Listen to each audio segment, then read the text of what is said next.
Good morning, Miva. Hey, it's Monday morning after a weekend and a special weekend, really, for those of you that celebrate Easter. Okay, that was what was happening this last weekend. Hope you had a great time with family and friends that you could meet with. Of course, we're still in stay in place kind of mode here in the state of Maine, and of course, cross country and maybe even the world at this point. But they say we may have made the peak, so let's see what happens. But certainly keep staying safe. That's what we need to do. Keep staying away from crowds and things like that, and we'll get through this, right? We are pretty much getting through it, so let's keep this going. All right, our quote for the day: other animals have their own perspective on life, and being able to see things through their eyes makes us see the world differently. All right, Ava Major said that. That's a great quote for today. Today is, oh boy, National Make Lunch Count Day. All right, on April 13th, we have an opportunity to break a trend that has been occurring around the country by joining National Make Lunch Count Day. According to a recent study commissioned by TGI Fridays, the majority of U.S. workers suffer from FOLO, otherwise known as fear of lunching out. Many workers eat lunch at their desk at least twice a week, 73%, while one-third have lunch at their desk every day of the week. Don't fear lunching out any longer. So you being at home, just make sure that you are getting a lunch. Go back to the dinner table, the dining room, wherever you do eat. Get away from the laptop, the books, and whatever else you might be, and kind of just take a break. I think that's what they're talking about here, right? Taking a break from the workday improves productivity, right? That includes taking a lunch break, leaving the office or even your desk for 20 to 30 minutes. So again, your work area or wherever you do set up. To refuel also reinvigorates your creative juices. Our brains and bodies need the daily break. When you return, you'll be refreshed and ready for new ideas and approaches to whatever your job throws your way. Well, in this case, your job is to learn, so I think that still applies here.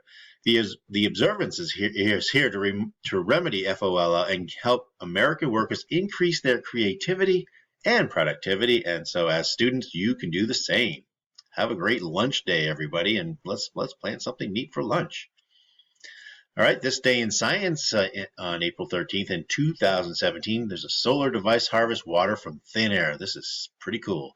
Chemists from the University of California unveiled their fist-sized solar-powered device intended to harvest potable water from vapors in the air.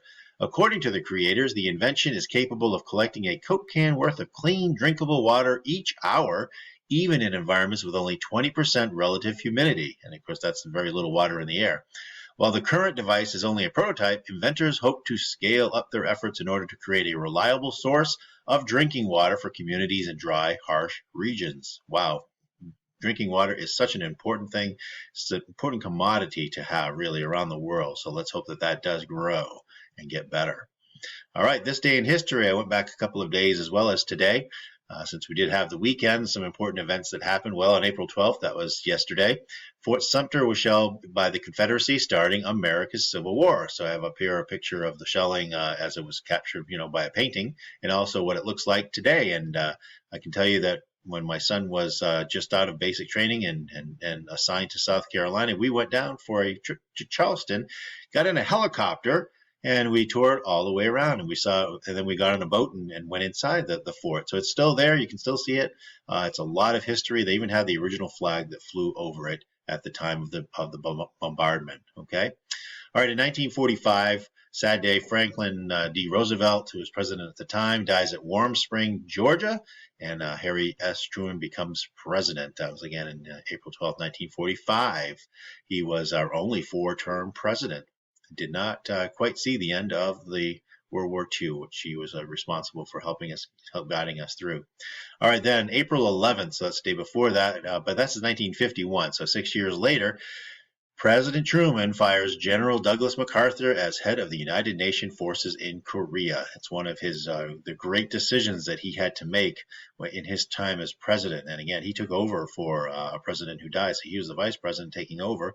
Had some really tough decisions, and this one, MacArthur really wanted to invade China during the Korean War, and Truman said, no, we're not going to go up against 1 billion people, and so it probably made the right decision for us to stay out of China. All right, also in another date in history, 1970, right, today, An oxygen tank explodes on Apollo 13, preventing a planned moon landing and jeopardizing the lives of the three-man crew. So here's a picture of them. I believe Lovell is the one over here. But there were three of them, and here's I'm not sure if that's it looks like a rendition. So, but kind of neat. That's the Apollo spacecraft itself and the lunar lander here, which they were going to use to land on the moon, but they had to eject it and then turn around and build some things. If you can catch the movie that Tom Hanks did and Ron Howard, it's Apollo 13. It's a really pretty neat accounting of that whole thing and how they got them back safely to Earth. So that ended on a good note, which is good. Okay, so we've been running this idea. We do have a club now up and running, so it is a virtual travel club. And so if you are interested in joining this club, please email Ms. Valley at vvalley@mainvirtual.org. They're going to meet every Monday from 3:30. That's after vacation starts. So actually, it says beginning Monday, April 13th. Whoa, that's coming right up. So get on it for this afternoon, and you can start to look at Australia, and then eventually they'll begin looking at Jordan. So they've actually picked a time, a day, and places to start with. So Australia, of course, right next to New Zealand. Okay, so it's kind of an appropriate one to go on the next time. All right, so that'll be exciting to see our virtual field trips coming from our club. Okay, don't forget the book Defying Their Disavowal is still available, and that is through an internet connection there that you can get. It's lulu.com, and so the site is there, but you can also go just to Lulu and type in this title, and you can get some great works from our own students at Viva, students that were in either the creative writing class or the creative writing club. Great idea. Great for the family. And also another great idea, until Thursday we are taking, not we, but the company Bonfire is taking orders, bonfire.com, for the 2020 senior hoodies and t-shirts. And obviously it doesn't say senior, so if you want to be, a Miva swag person, and what you can also order it. Anybody can order these and have some fun. Okay, we do have some Miva social time events to announce. We're going to do a high school hangout on Thursday from 3:30 to 4. Really just to get together, give you a chance to meet some of your friends and talk and mingle and that kind of thing. There's also a middle school mingle and that'll be Wednesday, April 15th, so the day before, and that's at 2:30 till 3. So come and visit friends, classmates, and teachers to talk and play in our virtual setting. That sounds like a fun thing to do, really just ahead of our week break that we're going to have next week, beginning actually on Friday, so week plus. All right, so that is it for today. Yeah, this is the Mondayest Monday that ever Mondayed, I think. It's just one of those days, right? So enjoy your advisory time, and also, as I always say, make it a great day. All right, take care, everyone.